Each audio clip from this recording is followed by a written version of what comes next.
Você acompanha Jornal da Rede Alesp. Voltamos com o Jornal da Rede Alesp. Seguimos com mais informações aqui do Legislativo Paulista, do Brasil e do mundo. As grandes propriedades agrícolas com mais de 15 módulos fiscais respondem por 54% do déficit ambiental do estado, ou seja, da perda de área de reserva natural. Apesar de representarem apenas 3,5% do total de mais de 340 mil imóveis rurais cadastrados em São Paulo. A estimativa foi feita por pesquisadores participantes de um projeto apoiado pela FAPESP, com o objetivo de fornecer subsídios científicos para a implementação do Programa de Regularização Ambiental no Estado nos próximos 20 anos, segundo as regras do novo Código Florestal. Alguns resultados do estudo, desenvolvido no âmbito do Programa de Pesquisas em Caracterização, Conservação, Restauração e Uso Sustentável da Biodiversidade, a BiotaFAPESP, foram apresentados em um encontro online. Na avaliação dos pesquisadores, o Código Florestal é de suma importância para o desenvolvimento sustentável do Brasil, porque 54% da vegetação natural remanescente do país está em áreas privadas e, portanto, deve seguir o Código Florestal. No estado de São Paulo, esse número é maior, atingindo 78%. Jornal da Rede Alesp. Nós vamos a mais uma entrevista aqui no Jornal da Rede Alesp. Nós vamos conversar agora então com o Dr. Marcelo Sobral. Ele é médico cirurgião cardiovascular e nos fala sobre o crescente número de mortes em casa por doenças cardíacas. Olá, Dr. Marcelo, seja bem-vindo ao Jornal da Rede Alesp. Tudo bem, muito obrigado pelo convite. É sempre um prazer estar com vocês aqui, dividindo alguma coisa, né? Alguma opinião, algum conhecimento, tirando dúvidas, eventualmente. Prazer é nosso, doutor. Doutor, as mortes em domicílio por doenças cardiovasculares aumentaram mais de 30% durante a pandemia. A população vem diminuindo os exames de rotina. Como podemos prevenir essas doenças cardiovasculares? Então, isso é um fato bastante alarmante, que falam em 30%, mas eu já ouvi dados também um pouquinho mais, até 40%, 50% de aumento de mortalidade, né? Não é que 50% das pessoas que ficam em casa que falecem, mas é que as pessoas acabam ficando com muito medo e com uma certa razão, porque as informações elas são sempre as piores possíveis, então as pessoas acabam não indo ao hospital, não indo fazer acompanhamento. Eu estou falando de pessoas que já têm uma doença instalada, né? E acabam que não vão no hospital, acabam não fazem acompanhamento e acabam agravando a sua patologia, a sua doença de base. E isso precisaria mudar e vai precisar mudar, porque senão a gente vai ter números um pouco maiores. A gente tem que pensar que vivemos numa pandemia, tá certo? Precisamos tomar alguns cuidados, né? Dentro do possível ficar em casa, mas quem precisa sair tem que sair e com proteção, lavar as mãos, colocar a máscara e manter um isolamento de pelo menos 1,5 m, 2 metros de outra pessoa. Doutora, as doenças cardiovasculares estão ligadas também à Covid-19, então às sequelas da Covid-19? Então, no começo da doença, que é uma doença muito nova, a gente não sabe ainda, o meio científico, o meio acadêmico ainda não sabe a magnitude das complicações que pode vir a acontecer. No começo da pandemia não tinha muito relato em relação ao coração. Esse vírus ele tem um tropismo maior pelo pulmão. E, então, tanto é que a grande maioria dos pacientes, ela tem uma complicação pulmonar. Mas, cada vez mais, está surgindo relatos que o coração ele fica inflamado também e causa uma infecção, uma redução da função. O coração acaba ficando um pouquinho mais fraco em virtude dessa inflamação, que ela demora um tempo um pouco maior, ainda não tem um tempo definido, mas a partir do momento que zera a carga viral, por exemplo, no pós-Covid, o coração pode começar a inflamar ou ficar inflamado durante um tempo, 1, 2 meses. Hoje eu vi uma informação de um time de futebol, que jogadores que voltaram da Covid, né, da doença, caíram o rendimento pelo menos 50%. Isso está muito relacionado à capacidade cardíaca. O coração, ele sofre um pouco, ele fica, vamos dizer assim, ele fica um pouco atordoado pela doença, um pouco inflamado. Isso tem pode depois, por exemplo, esses esportistas, né, terem depois, recuperarem, na verdade, né, o seu potencial, ou não? Isso é algo que pode ficar a longo prazo. Isso. Como é uma doença muito nova, o que a gente tem tem pessoas que saem da doença sem nada, e tem pessoas que saem com alguma sequela cardíaca, que algumas também regridem e outras ainda continuam.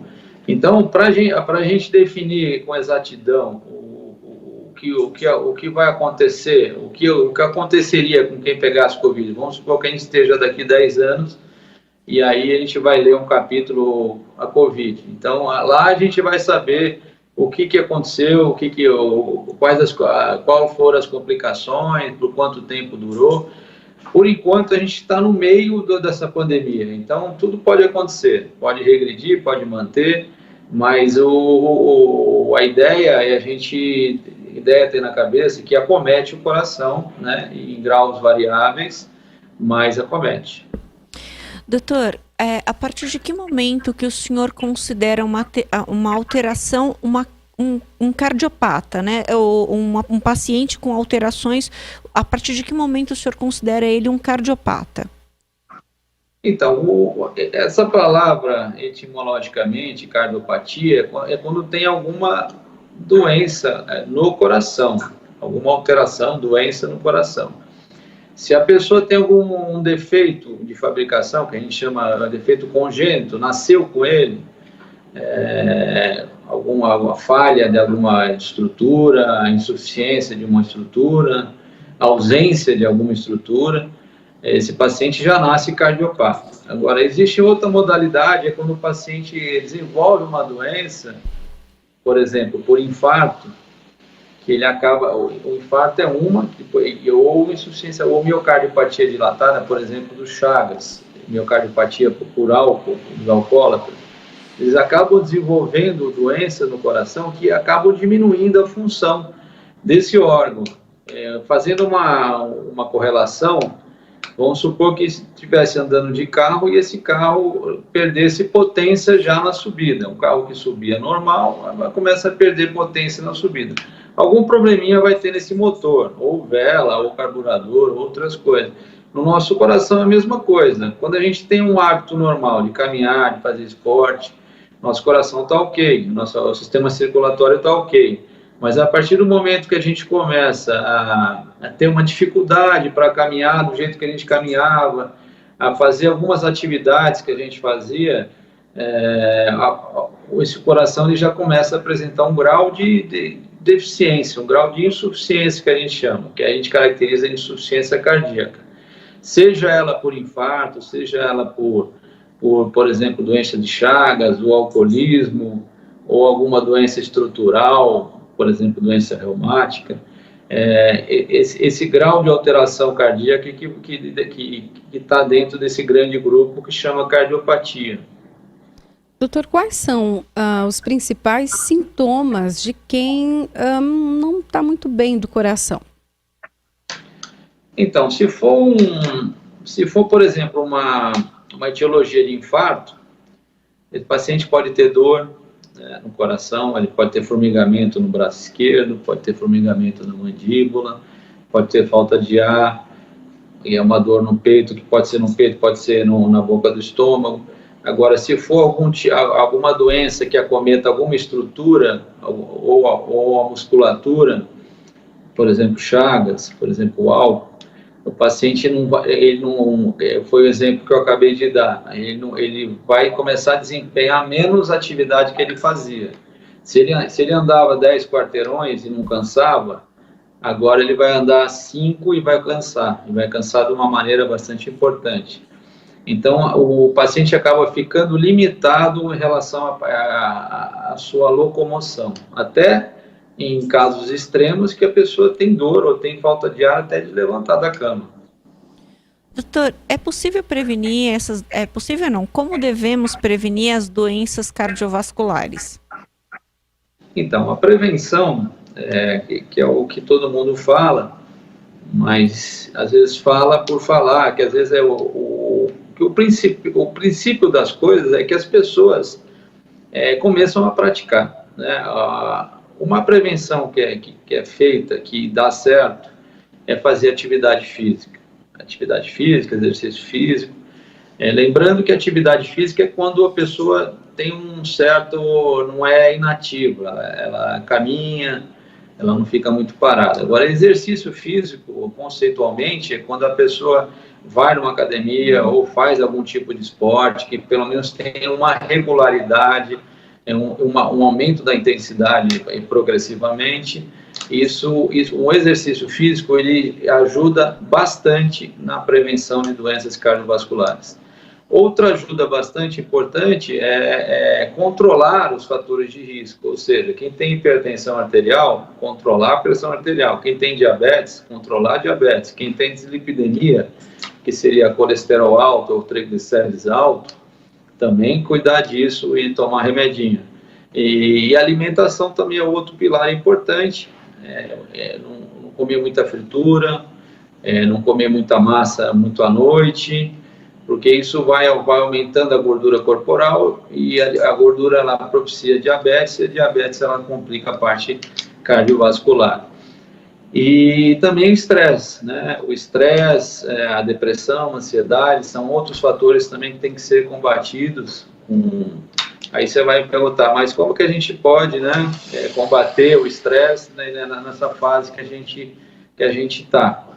Realmente é uma fase bastante complicada, né? Esse seria um recado, uma sugestão que antes da pandemia poderia ser aplicado, a pessoa viajar, curtir, fazer reuniões, para tentar relaxar, para tentar não ficar tão estressado, para tentar desconectar da parte do trabalho, mas agora é para se evitar aglomerações, evitar viajar muito, e consequentemente os resultados estão aparecendo. Tá tendo uma elevação do número de depressivos ansiosos, que quando acabar a epidemia vai virar uma outra epidemia, uma pandemia vai acabar virando uma outra pandemia, que vai ser a incidência de estresse, depressão, ansiedade e por aí vai.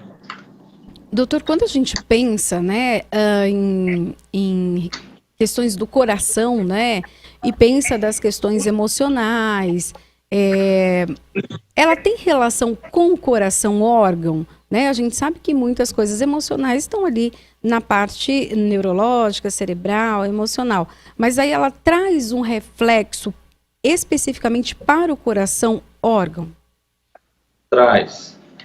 Não só para o coração, mas como outros órgãos. Todo mundo já ouviu falar, quem fica muito nervoso, muito estressado, começa a ter dor de barriga, da úlcera, da gastrite. Essa é a atuação do estresse. O estresse, o que acontece no estresse? O estresse, ele é uma situação a qual o corpo não está acostumado, é uma situação que obriga o corpo a tomar algumas medidas e geralmente o estresse, o mais grave, é aquele que fica prolongado. Então, obriga o corpo a começar a fabricar alguns hormônios, principalmente o cortisol em excesso, e para tentar controlar. Aí tem muita liberação de adrenalina, de outros hormônios que fazem, como é que eu posso dizer, que tem até uma historinha do estresse, né? que fazem o corpo estar preparado para a luta, porque na verdade o estresse inicial, todo mundo tem estresse, porque o estresse ele é necessário para a nossa sobrevida. Porque o estresse ele foi inicialmente definido como aquela situação de luta e fuga, que é o estresse benigno.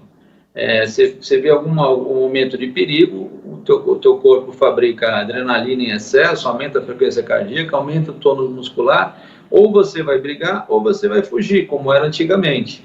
Só que na situação que a gente vive hoje, ninguém faz mais isso, mas em qualquer momento que desafia a gente entra num regime de estresse. Então a gente vai ter aumento de pressão no estresse, aumento do ataque da frequência cardíaca e o do tônus muscular, por isso que a gente fica mais tenso, fica mais enrijecido. Isso, se for um estresse benigno, desaparece. O organismo absorve esses hormônios e a gente volta ao normal, a gente tem um relaxamento depois. Só que o problema do estresse que é maligno é aquele contínuo, onde essa secreção desses hormônios são contínuas. Então, o aumento da pressão é contínuo, o estímulo ao coração é contínuo, e de uma maneira desnecessária, que é resposta a alguma agressão, vamos dizer assim. Então, a situação estresse, se ela for contínua, ela vai causando problemas no coração por essa agressão, por essa modificação do status quo de uma maneira mais prolongada. Assim como outros órgãos, né? Desculpa. Sim, doutor Marcelo, eu já ouvi muito que indivíduos que têm infarto jovens, assim, sei lá, até 30 anos, eles têm uma chance de vida de falecer por conta do infarto muito grande. Em função de não ter tido ainda a experiência suficiente ali do músculo cardíaco. Isso é verdade? O infarto com indivíduos depois dos 30 anos, pode haver uma possibilidade de salvar a pessoa ou não necessariamente? Então, aí tem alguns conceitos, né? Eu colocaria até mais de 30 anos, até uns 45 anos. O que acontece? Existem 3 conceitos. Um conceito é do tipo das coronárias. As nossas coronárias, as artérias do coração, elas têm ramificações equivalentes a uma árvore grande. Então, existe um tronco principal e esse tronco vai ramificando. Se a pessoa tiver alguma obstrução ou numa artéria secundária, numa obstrução secundária, você concorda comigo que vai ter uma área pouco acometida. Então, aí depende da idade, o infarto vai ser um pouquinho mais benigno. Mas o que acontece nesse conceito de morte súbita? A lesão na coronária, ela não começa de uma hora para outra. Eu vou falar nesse conceito agora. A gente começa a ter doença na coronária desde a infância, onde a gente começa com uma alimentação, até uma origem familiar, e essas placas vão se acumulando progressivamente. Então, por volta dos 40, 45 anos, quem tem tendência a obstruir a coronária já vai começando a ter dor. Então, a gente chama de insuficiência coronariana crônica. Então, essa cronicidade, ela vai preparando o coração, para que ele abra outras vias, ou seja, abra vias alternativas para a irrigação sanguínea. Então, por isso que um paciente mais idoso, quando ele infarta, se é uma doença prolongada, se é uma doença que começou na infância, ele vai ter outros ramos para suprir. Então, geralmente, o infarto ele caminha num lado mais brando. Então, é diferente de um paciente mais jovem, que não teve tanto tempo de formar essas colaterais. Esse é um conceito. Agora, se pegar numa artéria principal, tanto idoso como jovem, entra no primeiro conceito, vai ser fulminante do mesmo jeito. E agora tem um outro conceito que a pessoa também pode ter infarto, uma carga de estresse muito forte, você rompe uma placa, e aí você faz um trombo em cima, aí pode ser jovem ou mais idoso, aí você pode ter o mesmo tipo de acometimento, porque o órgão não teve tempo para preparar o coração. Isso no idoso. No jovem, a mesma coisa de todos os conceitos. Deu para entender ou ficou um pouco complexo? Porque é bem complexo esse tema. Não, sim, ficou bem, deu para entender, claro, sim. Doutor, o senhor falava sobre a prática de atividade física, então, para ter um coração mais saudável, na verdade, o organismo todo mais saudável, né?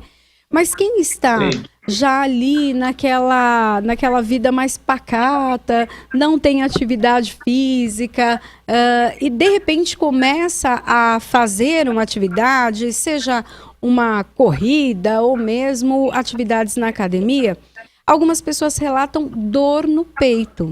Isso tem a ver com o coração? É uma sobrecarga? Não é para ter dor no peito, né?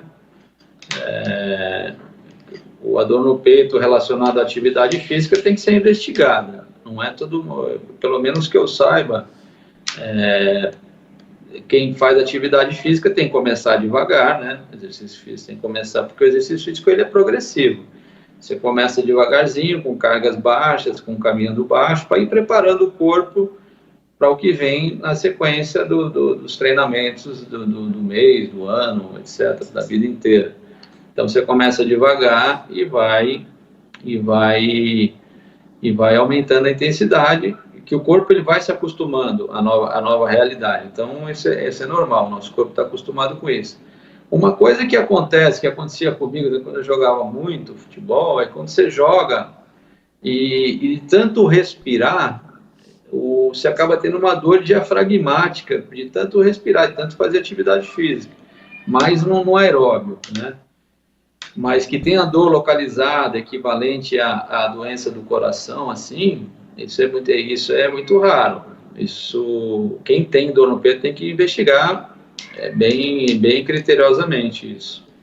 Até algumas pessoas, quando começam atividade física, elas até passam por aqueles exames, né? Algumas academias até só liberam a atividade física depois que a pessoa comprova que ela não tem, né, nenhuma disfunção, seja da parte respiratória ou até em relação ao coração. É importante, doutor, fazer esses exames, essa bateria de exames, antes de começar uma atividade? A pessoa pode ter algum problema no coração e nem faz ideia? É muito importante. Só que assim, você citou num ponto interessante. Antes tinha uma lei que obrigava as academias, né? Eu não sei detalhes, mas não é tão recente, mas tirou essa necessidade da obrigatoriedade das academias pedirem isso. Mas é evidente que todo mundo tem que se conhecer. O que eu percebo nas pessoas a gente acaba negligenciando o nosso corpo. Eu vou explicar por quê. Dando um exemplo. Por exemplo, quem tem carro, a cada 10 mil quilômetros, vai numa revisão, ver se o óleo está tudo bem, se o pneu está tudo bem, se a pastilha está tudo bem, higienizar, troca o óleo, etc, etc. A cada 10 mil quilômetros, ou um ano, ou 6 meses. Só que a gente não faz isso, né? A gente não faz a nossa revisão anual. A gente não cuida eventualmente da gente. A gente não quer saber. Isso que eu percebo na grande maioria das pessoas. A gente não vai checar se está tudo bem. Então, o ato de checar ele é extremamente importante. A grande maioria que eu ouço falar, se eu for atrás eu vou achar alguma coisa. Mas isso tem um lado ruim, evidente, e tem um lado bom. O lado bom é se achar alguma coisa e achar no começo, você pode resolver. Agora, se você achar e já está na fase avançada, aí você poderia não dormir sem essa, vamos dizer assim. Mas o ideal é a pessoa se conhecer, fazer uma revisão, fazer um check-up, saber como é que está o coração, saber como é que está a musculatura. Quem for correr, por exemplo, saber como está a pisada, né, os passos. Tem gente que sai correndo domingo, pega a maratona 5 quilômetros, que agora está na moda. Vou correr 5K, 10K, e não sabe como está a pisada, se está pisando torto, se precisa uma palmilha para corrigir isso, porque uma pisada torta, ela altera a dinâmica da coluna e a pessoa provavelmente vai ter um problema de coluna mais cedo. Se ele tem um encurtamento muscular de um dos lados, se ele começa a correr, ele pode ter um problema na coluna, ele pode desenvolver uma artrose de cabeça de fêmur, e sem contar na parte do coração, né? Se tem alguma hipertrofia, se tem algum defeito em alguma área, se tem uma arritmia, que com o exercício físico aumenta a arritmia. Há casos de jogadores que morreram em campo, porque tinha uma hipertrofia numa determinada região do coração. E por mais que tivessem pesquisado, não acharam. Então, se são atletas que se tem uma monitorização em cima muito mais evidente, muito mais constante, nós que não somos atletas, precisamos pelo menos do encontro com um profissional da saúde para saber como é que está a nossa qualidade, para saber como está nosso pulmão, e eventualmente a pressão, principalmente, porque tem gente que é hipertenso, sai correndo, não teve tempo de condicionar, aí o cara tem um derrame ou tem um problema no coração. Então, primeira coisa é a gente tentar nos conhecermos, tá? Que ótimo, ótimas informações, doutor. Nós agradecemos então a sua participação aqui no Jornal da Rede Alesp, trazendo o alerta, né, para que todos nós possamos cuidar do nosso coração, seja o coração que já pulsa, né, o nosso sangue, o nosso órgão, como também o coração, que é o nosso cérebro, que dá ali todas as informações. Muito obrigada, doutor. Obrigada, doutor. Obrigado, Imagine, obrigado, um beijo em vocês todas aí, e vamos nos cuidar para tentar ver e torcer, né, para saber se a gente sai dessa situação o mais rápido possível, tá bom? Vamos sim, muito obrigada, viu, pela sua participação, suas informações, obrigada mesmo, e a gente toca aqui, né, o Jornal da Rede Alesp, levando mais informação para você que está em casa. Olha, a Sabesp iniciou o seu mutirão para negociar dívidas com vantagens ampliadas. Segundo a empresa, o mutirão será realizado exclusivamente pelos canais digitais da companhia, com possibilidade de parcelamento dos débitos em até 15 vezes. A ação acontece até o dia 31 de dezembro e é voltada para imóveis residenciais industriais que tenham contas em aberto, seja na Grande São Paulo, interior ou litoral. A expectativa da Sabesp é realizar cerca de 100 mil negociações até o final de dezembro. Na Blue Friday, a companhia promete disponibilizar ao cliente uma proposta especial para a quitação da dívida. A ação tem como objetivo aproximar o cliente da empresa, flexibilizar a negociação e regularizar a situação. Serão enviadas mensagens, SMS e comunicados por meio de ligações avisando aos clientes sobre a ação. Para negociar, basta ter em mãos o documento de identidade, o RG, CPF e uma conta de água, onde aparece o número de registro geral do imóvel, o RGI.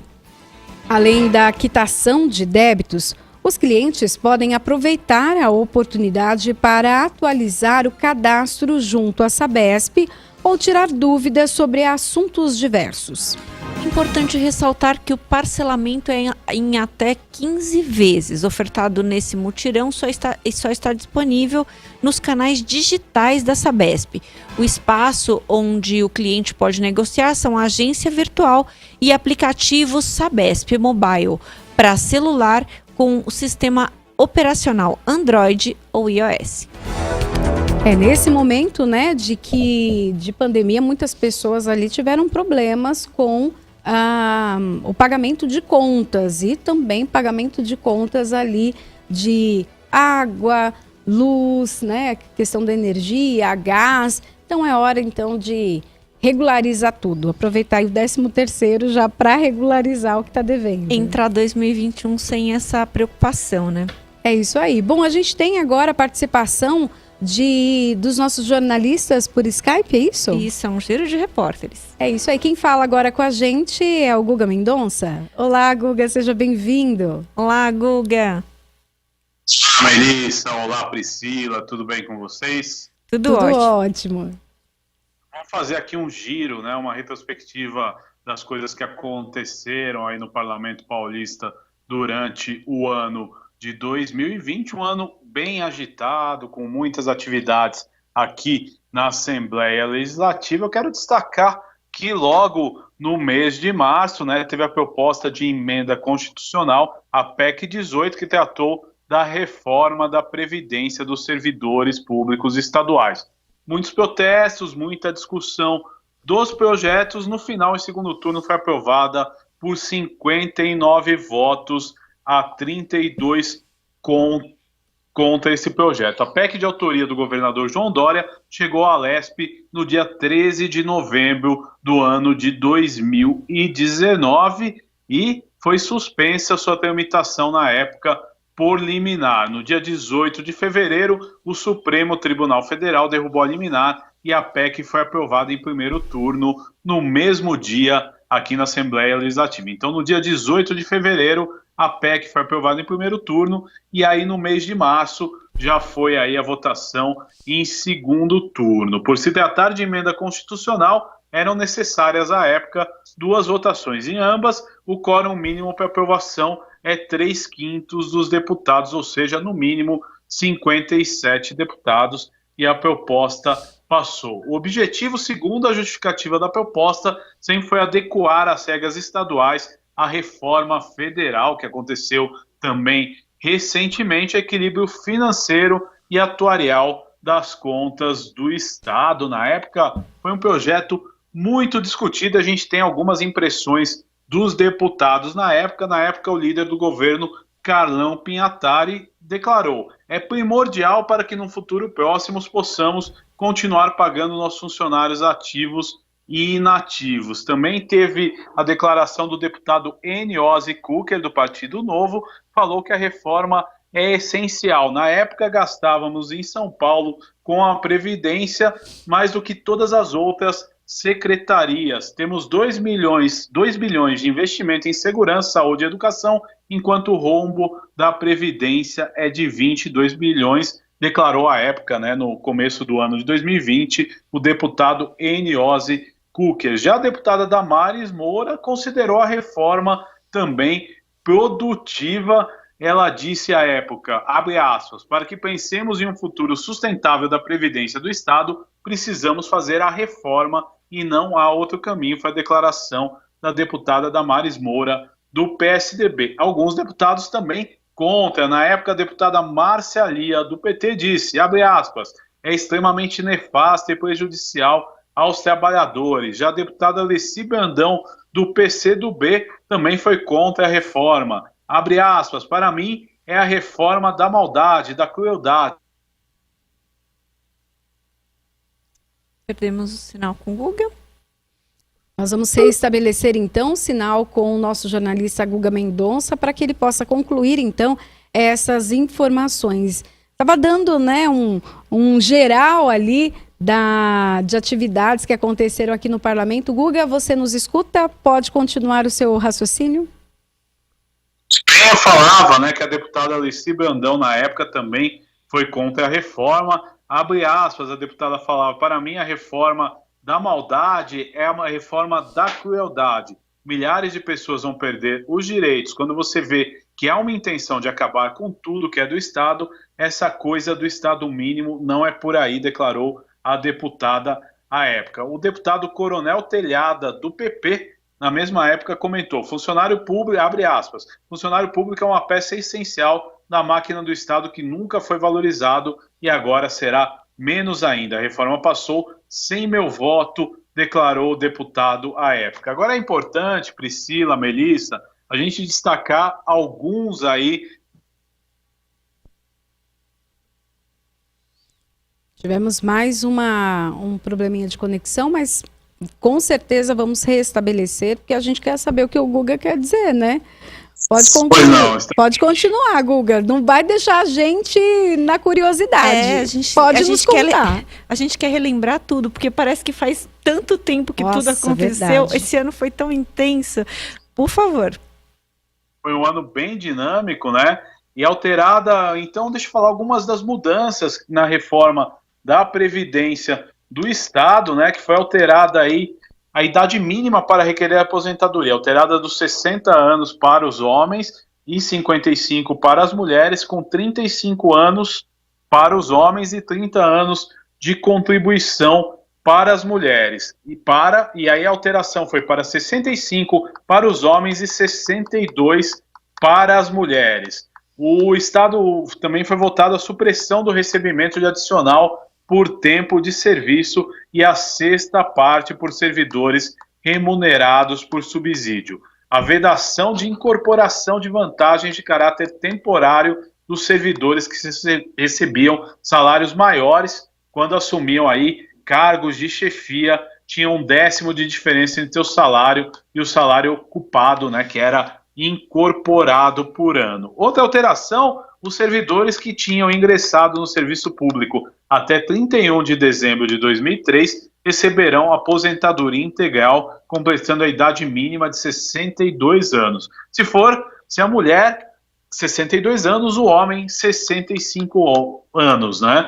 E os que ingressaram entre 2003 e 2013 receberão de aposentadoria 60% da média aritmética das remunerações no período contributivo, sempre atualizadas monetariamente, com acréscimo de 2% a cada ano que exceder o tempo de 20 anos. Já os servidores que ingressaram após o ano de 2013 terão o teto aí do regime geral de previdência social como limite. Outra alteração dessa reforma da Previdência, que vocês lembram, deu bastante discussão aqui no Parlamento Paulista, a idade mínima para os professores com tempo efetivo em exercício da função no magistério, no ensino infantil, fundamental ou médio, que será de 51 anos para as mulheres e 56 anos para os homens. Essa idade mínima será alterada para 52 e 57 anos a partir do ano que vem, na verdade, o ano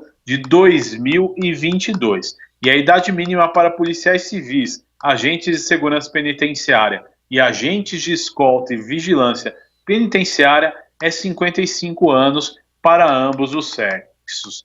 E a PEC, então, foi promulgada aí pelo governador João Dória e as regras devem valer aí, né? Já estão se adequando e já começaram a valer aí a partir da sanção do governador. Olha, foi muito interessante também a estreia, né, das sessões virtuais aqui no Parlamento Paulista, viu, Priscila e Mel? Vocês lembram? Sim, no mês de março sim. aí começaram as sessões virtuais do Parlamento Paulista, a fim aí de proteger a todos aí da pandemia que começava a todo vapor. Lembram bem disso? Lembro. Vale destacar que o parlamento não parou. A gente, até ontem, o presidente recentemente falou aqui conosco, e o presidente Cauê Macris, e falou que a casa ficou uma semana sem atividades para se adequar a essa questão da transmissão, e a partir disso não deixamos de votar nenhum projeto, nem de deputado, nem do governador, muito menos o governador, que precisava para mitigar a pandemia. E a Assembleia Legislativa deu exemplo desde o início de todo esse problema que a gente está vivendo. Pois é, Melissa, foi no dia 30/3 do ano de 2020, a primeira sessão extraordinária virtual da Assembleia Legislativa em seus 185 anos de história. Na pauta do Parlamento Virtual, naquela data, 3 projetos de decreto legislativo, né, os chamados PDL, que trataram aí da calamidade pública por conta da pandemia do coronavírus. Os parlamentares discutiram e aprovaram em 2 sessões online, na época, os PDLs 3 de 2020, que reconheceu o estado de calamidade pública no estado de São Paulo, 4 de 2020, que reconhece o estado de calamidade pública no município de São Paulo, e já na terça, dia 31/3, na segunda sessão plenária, né, extraordinária virtual, PDL 5 de 2020, que reconheceu a ocorrência aí do estado de calamidade pública nos municípios do estado de São Paulo. A aprovação desses projetos aí permitiram maior flexibilidade orçamentária para direcionar recursos aí para as ações de combate à Covid-19, sem transgredir, né, aí a lei de responsabilidade fiscal, que todo gestor público está sujeito e precisa ter cautela, né, em relação aos gastos.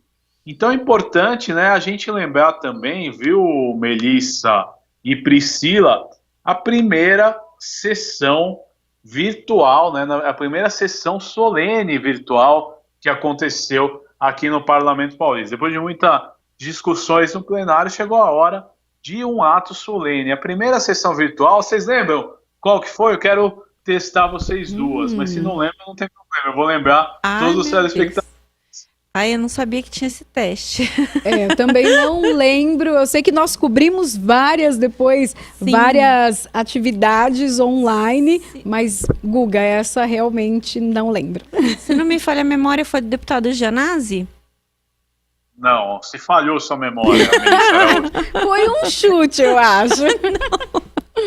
Terça-feira, dia 26 de maio do ano de 2020, a Assembleia Legislativa sediou o primeiro Fórum Internacional de Liberdade Religiosa e Cidadania em celebração ao Dia Estadual da Liberdade Religiosa, que foi comemorado no mês de maio, e o encontro aconteceu em ambiente virtual e foi o primeiro ato solene feito no Parlamento Paulista, que contou com várias lideranças. À época, o governador João Dória participou, o presidente da Assembleia Legislativa de São Paulo, deputado Cauê Macris, também participou, e a iniciativa foi da deputada Damares Moura, do PSDB, que à época deu essa declaração, abre aspas, o decreto estadual de quarentena em São Paulo não restringiu ou suprimiu em qualquer ponto a liberdade religiosa ou a expressão nesse período, porque ele preservou o núcleo essencial da religiosidade, entendeu? Foi importante também a deputada aí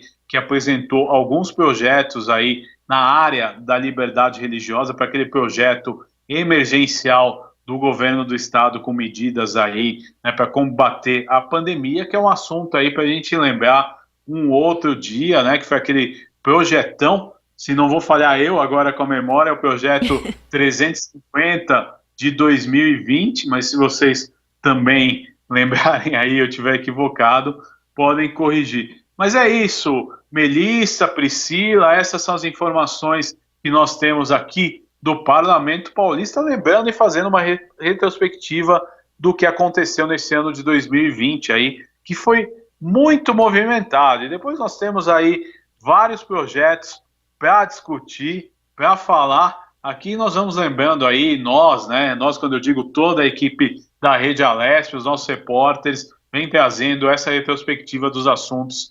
parlamentares aqui no Jornal da Rede Alesp. Tá certo, Priscila? Tá certo, Melissa? É isso aí, Guga. Olha, o 350 tá corretíssimo, esse eu me lembro, tá certinho. E teve também a CPI, teve muita coisa. A casa realmente não parou. Todas as atividades, a gente tentou manter a normalidade aqui com as medidas de segurança dentro do Parlamento Paulista. É verdade. A gente tem um tempo. Oi, Guga. Se tiver um tempinho ainda, eu queria conversar com vocês um pouco aí das CPIs, né? Na verdade, vamos deixar até para uma outra entrada para a gente repercutir as CPIs que a Mel lembrou muito bem. Teve a CPI da violência sexual aí contra estudantes universitárias, a CPI das fake news, a CPIs das quarteirizações, a CPI dos transportes escolares, a CPI dos alojamentos dos clubes esportivos. Não sei se me fugiu alguma da memória, a Melissa com certeza vai lembrar se faltou alguma, mas por hoje são só 5. A gente trazendo aqui as informações e essa retrospectiva aí do Parlamento Paulista. Lembrando, Guga, também que a nossa equipe de reportagem está fazendo um levantamento de todo esse trabalho. Estamos criando também, programas especiais para que você que está em casa consiga saber tudo o que aconteceu aqui no Parlamento Paulista durante esse período. Então, você que acompanhou ali, por exemplo, a CPI das fake news, vai poder ver tudo, do começo, da primeira reunião até a finalização dos trabalhos, como eles aconteceram, um resumo muito detalhado para que você fique por dentro de tudo que acontece aqui no Parlamento Paulista. Obrigada, Guga. Valeu, tchau, tchau. Tchau, tchau. E a gente segue com mais informações aqui no Jornal da Rede Alesp. Olha, o deputado Sebastião Santos, do Republicanos, esteve no município de Adolfo e recebeu 2 pedidos da administração do município. Entre eles, a indicação de recursos financeiros para a instalação e construção de um complexo social, abrigando os setores do Centro de Referência e Assistência Social do Fundo Social de Solidariedade. A outra demanda trata-se da doação de um carro para o Centro de Referência Social, que ajudará o setor de assistência social e será utilizado para visitas a famílias que moram na área urbana. Em 2020, o parlamentar já destinou, através de emenda parlamentar, R$400 mil para a melhoria da iluminação pública do Distrito Industrial João Teodoro de Deus. Ele destacou que esse local será polo de grandes empresas, gerando empregos e renda ao município. E a Companhia de Desenvolvimento Habitacional e Urbano, a CDHU, entregou 66 casas na cidade de Santa Branca, região de São José dos Campos. Para evitar aglomerações e a disseminação da Covid, a cerimônia ocorreu de forma virtual, com a transmissão pelo Facebook da CDHU. A CDHU investiu R$7.200.000 no empreendimento, verba viabilizada em parceria com a Prefeitura, que doou o terreno e administrou as obras. O sorteio para a seleção das famílias ocorreu em agosto de 2019. As casas têm 2 dormitórios, sala, cozinha e banheiro e área útil de 44 metros quadrados. A CDHU garante que o empreendimento conta com infraestrutura completa, rede de esgoto, rede de água de esgoto, pavimentação, drenagem, paisagismo, urbanismo e iluminação pública. Segundo a companhia, o financiamento dos imóveis já segue as novas diretrizes da Política Habitacional de São Paulo, que prevê juros zero para famílias com renda mensal de até 5 salários mínimos.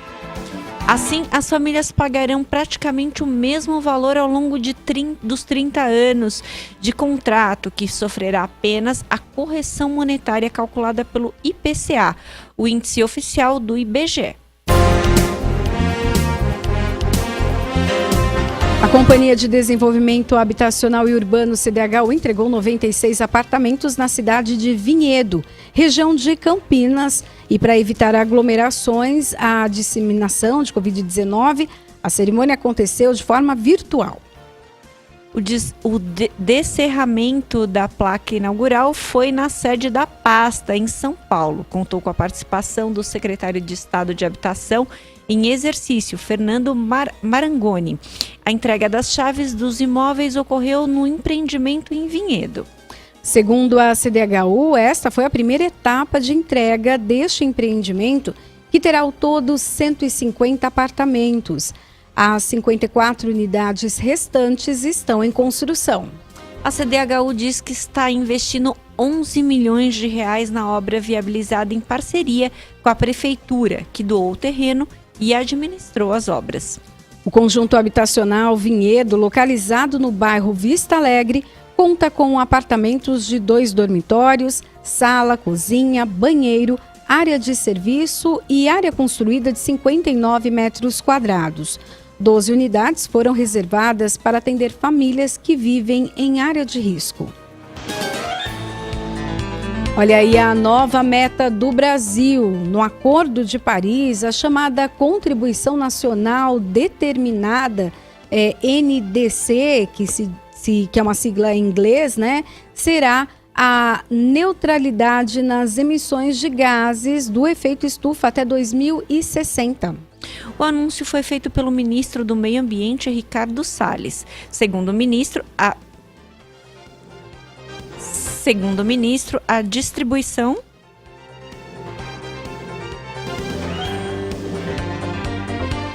Bom, a gente teve algum probleminha aqui com a comunicação, mas nós seguimos aqui com o Jornal da Rede Alesp. Nós falávamos então dessa compensação, inclusive, por conta da emissão de gases do efeito estufa. Então, as pessoas que esse acordo, né, de Paris, ele fala sobre isso, sobre essa compensação que precisa acontecer até o ano de 2060. O Brasil precisa, então, se ajustar a estas regras, não só o Brasil, mas todo o planeta, né? Afinal de contas, a degradação do meio ambiente já vem acontecendo há muito tempo. Então, é preciso, sim, retomar e mudar essa situação. A gente...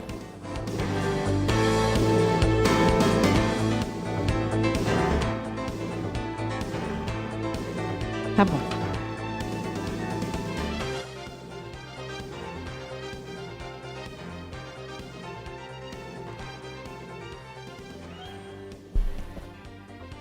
Mas eu me corrigi, Tá pô. bom. Eu me corrigi. Tá, então Sim, a gente senhor. volta a ela, né? É que travou aqui, foi o Mineirinho. Mineirinho apertou o botão errado lá.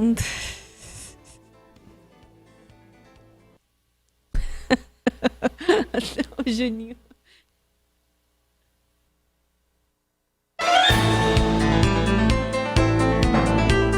A nova meta do Brasil no Acordo de Paris, a chamada Contribuição Nacional Determinada, será a neutralidade nas emissões de gases do efeito estufa até 2060.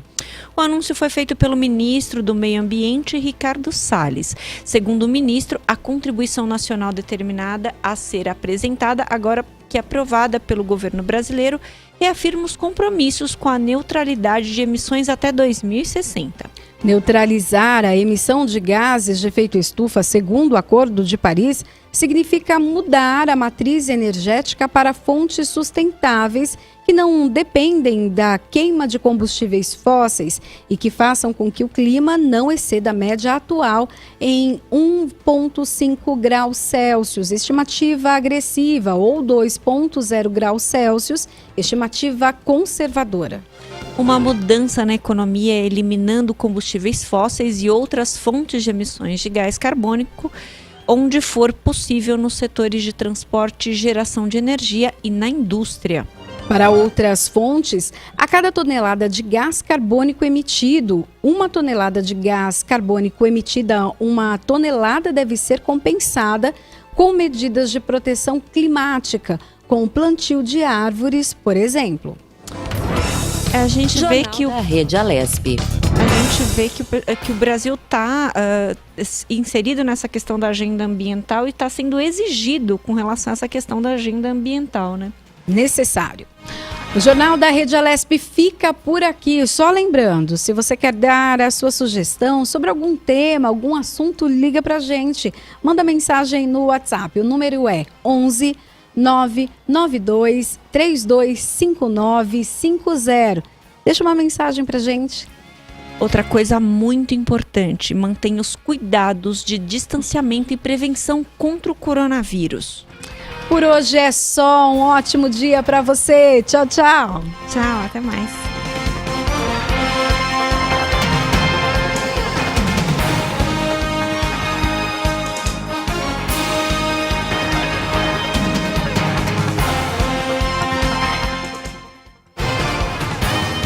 Você acompanhou o Jornal da Rede Alesp. Tudo sobre o Legislativo do Estado de São Paulo.